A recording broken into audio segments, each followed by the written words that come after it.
कादियान को मक्का की हैसियत देते हैं, और जो चनाब नगर है इसका पुराना नाम रबवा है था, इन्होंने ख़ुद रखा था। सबसे पहले इसका नाम चक ढिगियाँ था, उसके बाद इन्होंने रबवा रखा, फिर नया कादियान, फिर चनाब नगर। जब हम लेटर लिखा करते थे, मिर्ज़ा ताहर था उस ज़माने में, उसको लेटर लिखते थे तो लेटर की एक साइड पे लिखते थे रबवा मदीना मनव्वरा। हाँ जी, हम मुझे बहुत अच्छी तरह याद है, यानी कि कादियान मक्का था, हमारे ज़ेन को इस तरह माफ़ किया जाता था, और जो उस वक़्त का नाम था रबवा, साथ हम लिखते थे मदीना मुनव्वरा, लेटर पे हम ख़ुद लिखा करते थे।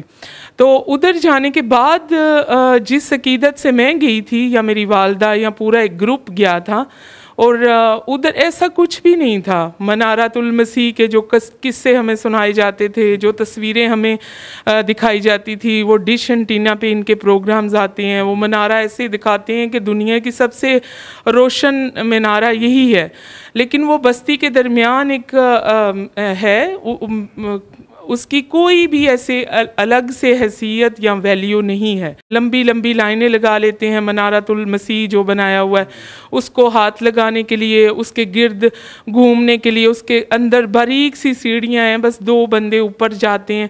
इतनी मतलब परेशानी से ऊपर जाना, फिर चूमना, फिर दुपट्टा अपना उसको पहनना मनारतुल मसीह को, कि अब ये तो दुपट्टा मस हो गया ना, बड़ी मतलब अकीदत से।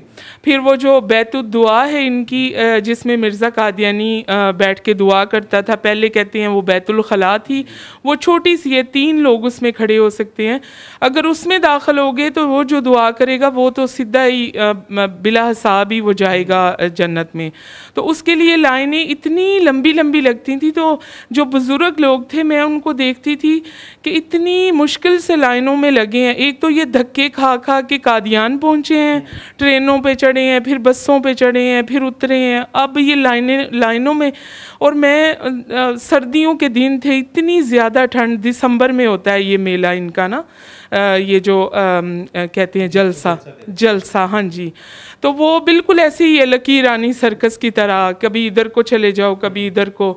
तो फिर मिर्ज़ा कादियानी की कब्र पे रोज़ाना जाना, फिर मिर्ज़ा कादियानी जहाँ पे चहलकदमी करता था अपनी बीवियों के और वो जो औरतों के झुरमट में, स्टेशन तक जाने की उसे आदत थी, ट्रेन देखने की। और तो वो जिस जगह पे वो ट्रेन तक हमने जाना, रास्ते में अगर किसी को कोई पत्थर मिल गया है, कोई छड़ी मिल गई, चूम लेनी पकड़ के, साथ बैग में रख लेनी।